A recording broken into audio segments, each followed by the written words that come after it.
we're going to put the Wednesday and Thursday video together like last week, just because these two are probably take you less than a minute to do.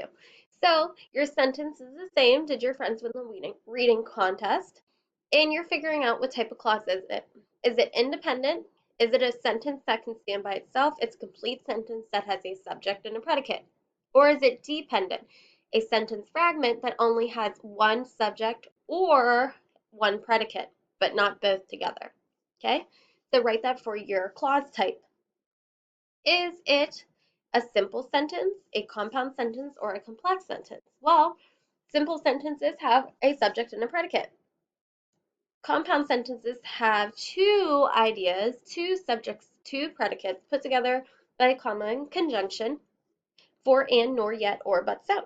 And a complex sentence has a dependent clause, a sentence fragment, and attached to an independent clause with a subordinating conjunction, normally at the beginning of the sentence, in a comma.